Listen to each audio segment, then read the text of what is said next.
l'archéologue. Alors à chaque fois, il y a des interviews de spécialistes disponibles sur les télés. Et là, l'archéologue, il connaît l'évolution. Alors c'est le néolithique qui connaît l'élevage aussi. Donc les aurochs petit à petit deviennent nos vaches et nos bœufs actuels. Donc ça, c'est un auroch reconstitué, mais qui correspond grosso modo aux aurochs qu'il y avait au néolithique. L'anatomie du l'archéologue, déjà savoir à quel animal ça appartient, et puis à quelle partie de l'animal, et puis après voir est-ce qu'on est sur la coucherie, est-ce qu'on est sur l'élevage, est-ce qu'on est sur un animal sauvage ou pas, etc. Et le travail du céramologue, selon les tessons qu'on a trouvés, si le fond du vase est plat, on sait qu'on est forcément au moins au néolithique récent, puisqu'avant les fonds plats n'existent pas, etc. Donc ça, voilà, c'est tout, et ça, c'est aussi un jeu assez rigolo, je pense, pour tout le monde que de se laisser aller au puzzle en 3 dimensions. Les pollens, ils sont là. Vous avez ici des prises de vue de ce qu'on voit au microscope. Et le jeu, ce sera d'identifier les 8 pollens qui sont présents ici, qui sont ici imprimés en 3 dimensions. Évidemment grossi 2500 fois. Et voilà, le petit manuel qui va avec, qui met à l'honneur le site des menhirs, les recherches menées par l'archéologue Pierre Tardieu, qui est également ici en interview. Donc voilà, évidemment, c'était important de valoriser ce site qui est hyper important pour le département. Et puis là, c'est la carte en fait de tous les sites que l'on propose aux gens d'aller découvrir. L'idée, c'est j'excuse d'abord David Lapartien, le président du conseil départemental, qui ne pouvait pas être là ce soir. Mais merci à vous tous d'être présents. Voilà, donc dans le cadre de ces missions de valorisation de son patrimoine, le département du Morbihan organise des expositions mettant en lumière un aspect de l'histoire de notre territoire. Cette année, c'est le néolithique qui sera à l'honneur compte tenu de son importance dans l'histoire et la construction du Morbihan. Le patrimoine archéologique est donc une richesse incomparable. Le Morbihan est doté d'un patrimoine néolithique, une grande richesse. Effectivement, les menhirs, les dolmens, les tumulus, les tertres, voilà. Ils regroupent un grand nombre de monuments exceptionnels par leur ampleur et leur variété qui laissent à penser la présence de populations nombreuses et dynamiques ayant su dégager la prospérité indispensable à de telles réalisations. Plus de 600 sites néolithiques sont recensés dans le département. L'exposition propose aux Morbihanais d'explorer la période néolithique et d'en découvrir les sites les plus représentatifs. Pour les périodes préhistoriques, alors qu'aucun écrit n'existe, seule l'archéologie peut permettre de comprendre la vie des hommes et d'explorer le passé. En menant des recherches de terrain, mais aussi en réalisant des analyses dans des laboratoires à la pointe de la technologie, les experts de l'archéologie font parler chaque indice disponible.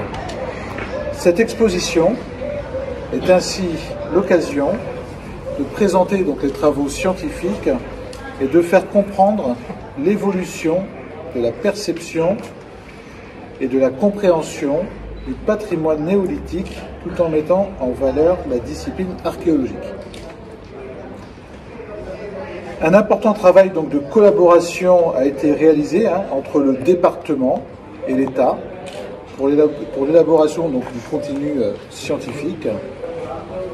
Le comité scientifique rassemble de manière inédite pour la région des contributeurs et des structures spécialisées dans leur discipline, la céramologie, la palynologie, voilà, qui ont mené donc les études les plus récentes sur le Morbihan néolithique. L'exposition est le fruit de ces collaborations multiples, je cite l'INRAP, l'Université de Bretagne Sud, et elle offre une synthèse des travaux de recherche les plus récents. Parce que le Morbihan, d'il y a 7000 ans, est bien différent donc, du territoire actuel, et par conséquent difficile à appréhender, le numérique, vous verrez, se met au service du néolithique. Cette exposition est ainsi résolument interactive et immersive. Une application interactive montre l'évolution du trait de côte entre moins 10 000 et aujourd'hui. Au début du néolithique, à moins 5 000, voilà, le golfe du Morbihan se remplit progressivement pour prendre le visage que nous lui connaissons actuellement. Une visite virtuelle de Gavrini s'est proposée à l'aide de casques de réalité virtuelle pour une immersion totale dans l'un des sites néolithiques les plus emblématiques de notre territoire. Une application de visite, qu'on appelle donc néolithique, a été créée pour permettre aux visiteurs d'être dans la peau d'un archéologue. L'exposition met en lumière l'archéologie et les disciplines en lien, ce que l'on a dit. Pédagogique, l'exposition propose différents espaces de manipulation scientifique, permettant notamment au public de tout âge de découvrir les différentes disciplines scientifiques. Donc, enfin, l'exposition circulera à la rencontre des Morbihanais, dans un souci de rayonnement et d'ancrage. Elle circulera à la rencontre du public et elle sera présente dans les lieux suivants, Josselin jusqu'au 20 novembre, Gourin, ensuite du 1er décembre au 28 février 2023, Musillac, du 1er juin au 16 juillet et à Auray du 22 juillet au 11 octobre. Donc, atelier autour de l'archéologie pour les scolaires. Merci aux enseignantes ici présentes. Cycle de conférences seront proposées à chaque escale, de même qu'une publication reprenant les contenus de l'exposition qui sera proposée à la vente. Un regard artistique sur le patrimoine néolithique est présenté sous la forme d'une œuvre sonore et visuelle. Et à l'occasion de la présentation de cette exposition ici à Josselin, les animations sont programmées par le département et la commune en lien avec les sites des Landes de Montneuf. Merci à vous, monsieur le maire de Montneuf, d'être présent pour les Journées européennes du patrimoine et des visites guidées gratuites et une performance des artistes sur le site de Montneuf sont notamment proposées. Donc bonne découverte et merci à vous.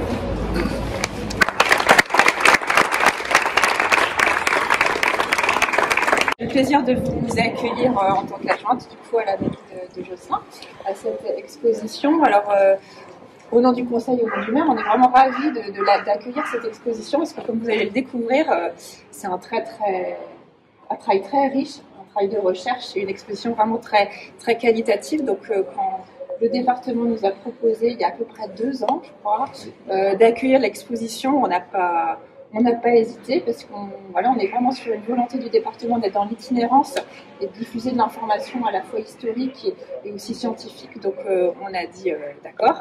Et puis on est toujours ravis d'ouvrir ce lieu, la chapelle. Je vais vous donner quelques petites informations sur la chapelle de la congrégation qui a été restaurée très récemment. Les travaux se sont terminés début 2020. Plus d'1 an de travaux. À peu près un peu plus d'1 million d'euros de financement porté par la commune, mais avec un accompagnement financier très fort du département dans le cadre d'un contrat d'attractivité. On a eu aussi un financement important de la part de la région et aussi de l'État et de la DRAC, puisqu'on était dans un programme de redynamisation du centre de Josselin. Et c'est vrai que ce lieu culturel historique était vraiment pour nous une action importante pour revitaliser le centre de Josselin. Alors, on l'appelle chapelle, donc elle date de 1702, je crois précisément, mais elle n'a jamais été consacrée. Depuis la Révolution, elle a eu plein de rôles différents.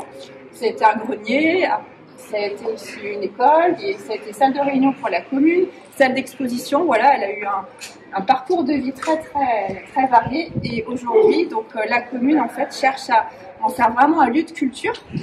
Donc très polyvalent, donc un lieu d'exposition. Tous les étés, pendant un peu plus de 2 mois, on accueille des artistes qui restent 1 semaine ou 2 semaines présenter des œuvres, des sculptures, des peintures. Voilà, c'est très très varié.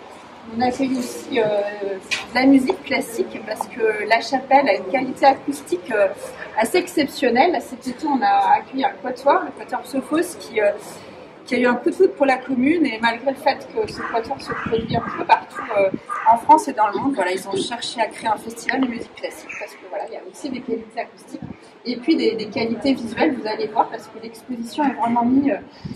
Aurélie me faisait la réflexion que le lieu en fait mettait vraiment en avant la chapelle.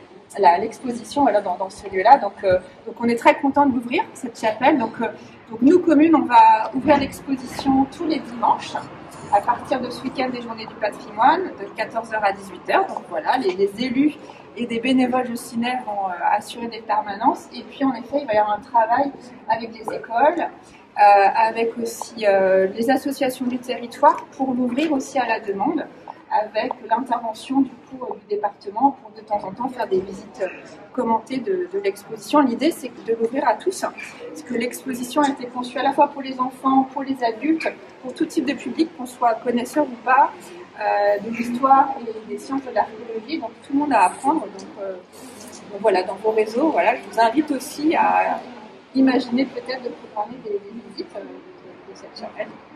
Et donc voilà, aujourd'hui, voilà, l'inauguration se fait la veille des Journées du patrimoine, donc la chapelle va être ouverte demain après-midi, et puis dimanche on a des petites guidées aussi qui sont animées par les archives du service archéologie du département.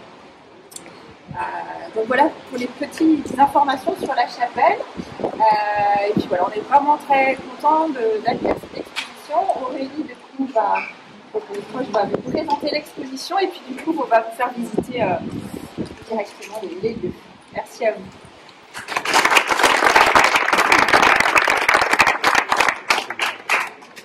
Juste avant de vous donner la parole, je voulais quand même bien évidemment remercier le département du Morbihan et ses services, parce que c'est vrai qu'il y a un travail formidable qui est fait. Et le département du Morbihan, au-delà des expositions qu'il propose, mais aussi, a aussi des dispositifs au profit, que ce soit du particulier, mais aussi des collectivités, pour la rénovation des édifices à caractère patrimonial.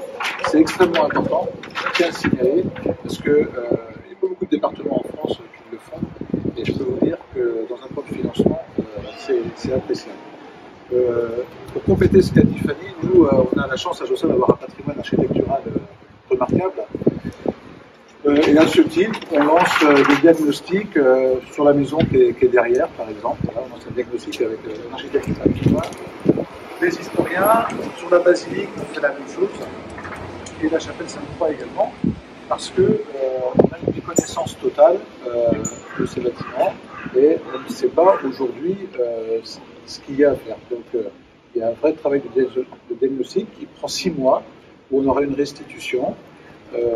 Voilà, avec ce qu'on va devoir faire, et surtout, en tout cas, s'il y a un caractère d'urgence, on pourra intervenir. Voilà, ça nous permettra ensuite de programmer et de phaser nos actions pour le futur. Voilà, je voulais remercier également tous les collègues élus qui sont là, donc le président de la communauté qui nous fait l'honneur d'être là ce soir. La Fondation du patrimoine, je vous remercie également d'être présent. Le monde associatif également, aux enseignants, je l'ai dit, et puis les élus de Josselin, bien entendu, et le personnel de la mairie de Josselin qui est toujours présent et qui dit toujours oui à tout. Donc voilà. Je voulais les remercier également.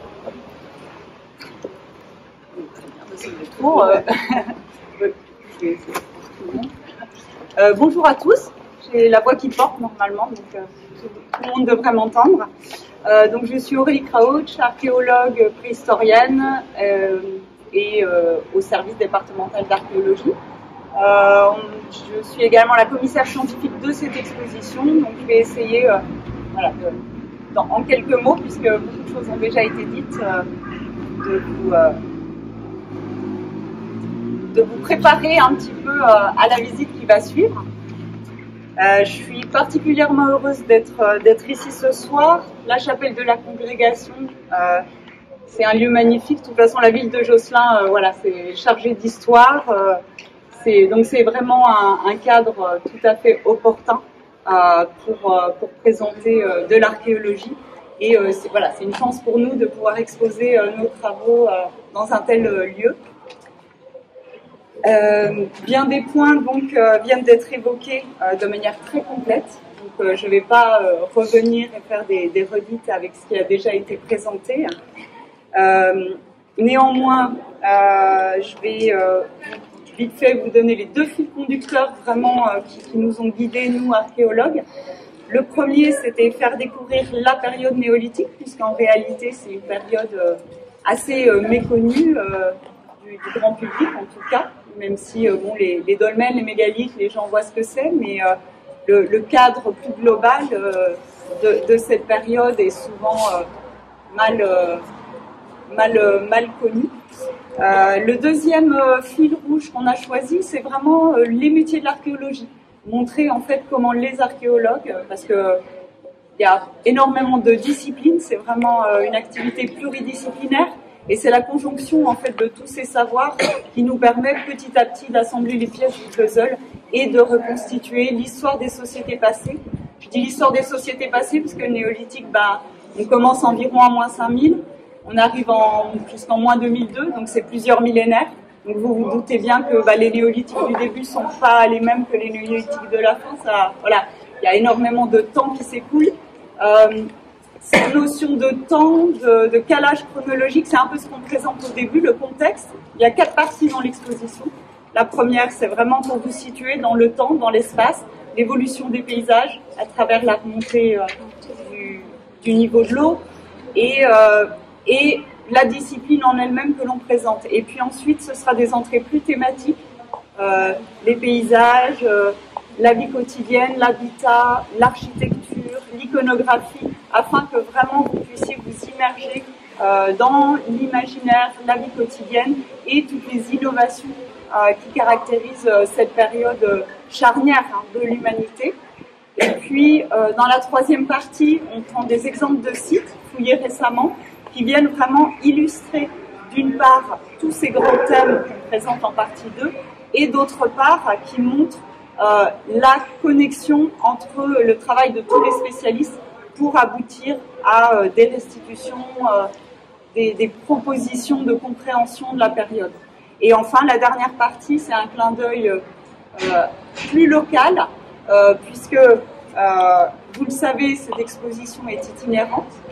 Elle arrive de Lorient, où elle a débuté son cycle, mais chaque étape du parcours, c'est en fait un événement inédit qui se réalise, puisque le projet se renouvelle à chaque étape, afin de valoriser chacun des territoires qu'il accueille. Donc là, c'est bien la valorisation du territoire, on va dire le nord-est, au sens assez large, puisqu'on a Fleurmel-Communauté, OBC, Denis-la-Brocéliande. Donc c'est vraiment un territoire assez large qui est irrigué à travers cette partie 4. D'une part, il y a une proposition de sites à découvrir en allant sur le terrain afin que chacun aussi puisse se réapproprier un petit peu les richesses du patrimoine local. Et il y a un second clin d'œil dont je vous parlerai un petit peu plus tard, le site de Monteneuf. Je souhaite tout d'abord remercier tous les acteurs en fait avec lesquels on a travaillé, qui sont très nombreux, les contributeurs scientifiques bien entendu, puisque j'ai été très heureuse, j'ai contacté plein de personnes, ils ont tous répondu favorablement. Donc, je tiens à le souligner, ça a été, ils ont tous eu à cœur de transmettre leur savoir au plus grand nombre et je les remercie vraiment pour ça. Notamment l'INRAP, ça a été cité, l'UBS également, et tout l'UMR, le CREA, donc l'UMR, la structure du CNRS, l'unité mixte de recherche de Rennes. Et je tiens à remercier tout particulièrement la DRAC et notamment une de ses représentantes qui est là ce soir, le service régional de l'archéologie et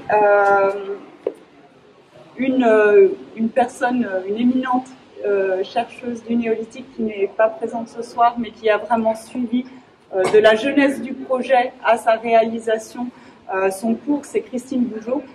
qui est prescriptrice pour le Morbihan pour la zone UNESCO et également vice-présidente du comité scientifique de l'UNESCO.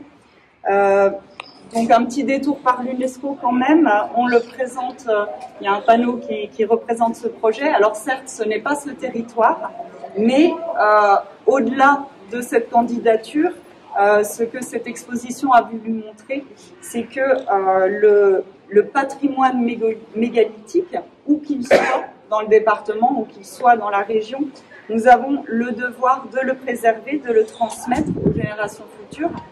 Et pour ce faire, sensibiliser le public à ces problématiques, éveiller la curiosité, émerveiller aussi, développer les imaginaires, relayer les savoirs, voilà, c'était un des enjeux et un des objectifs qu'on a essayé de remplir dans cette exposition.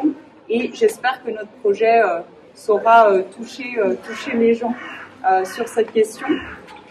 Parmi les acteurs de ce territoire, je souhaite justement, et je sais qu'ils partagent un peu la même ambition que nous, je souhaite remercier tout particulièrement les acteurs culturels au sens large, liés au site des menhirs de Montneuf, l'archéosite de Brocéliande, et tout particulièrement l'association Les Landes, avec qui une fructueuse collaboration a été développée. Donc c'est ce site qu'on a choisi de mettre à l'honneur dans la partie 4, puisque déjà c'est un site classé monument historique, hein, en plus il y a une réserve naturelle, donc voilà, l'intérêt lui-même du site, voilà, c'est un site absolument exceptionnel et majeur pour le territoire du nord-est du département, donc c'était intéressant voilà, de collaborer avec eux. Et puis on a, c'est également un site qui est à la pointe de la médiation, via un circuit d'interprétation qui est réactualisé à la lumière des recherches qui sont menées au fur et à mesure. Donc ça, c'est particulièrement intéressant et assez rare en fait. Donc voilà, c'est quelque chose qu'on a voulu souligner. Au-delà de ce focus territorial, c'est les échanges aussi avec les membres attachés à ce site qui nous permettent de proposer pour cette étape de l'itinérance de l'exposition une offre culturelle conjointe, complémentaire, à laquelle on va convier le public et qui prend tout son sens, voilà, si on veut faire découvrir cette période. C'est sur ce site des menhirs de Montneuf également que des artistes, Alain Mahé et Vincent Portant, qui sont ici présents, donc c'est sur ce site en fait qu'ils ont vu naître leur inspiration, je crois, et pour créer en fait des œuvres graphiques, sonores, atemporelles, et pour nous transmettre une part de leur sensibilité. Donc c'est aussi leur néolithique à eux que je vous invite à découvrir via l'espace artistique qui est inclus dans l'exposition, mais également au travers de la performance qui va se dérouler demain sur le site des menhirs. Vous l'aurez compris, en fait, c'est autant une aventure scientifique, ce projet, qu'une aventure humaine, en fait, que nous avons traversé en travaillant par équipe, en équipe sur ce projet, à travers chacun des territoires. Et c'est donc à cette belle aventure, dans un esprit d'ouverture, de partage, que je vous propose de participer vous aussi, à partir de ce soir, en découvrant le fruit de nos travaux, le fruit de nos cheminements, de notre voyage, et un voyage qui va vous conduire, vous aussi, il y a bien longtemps de cela, il y a 7000 ans environ, au début du néolithique, et on va pouvoir enchaîner sur la visite.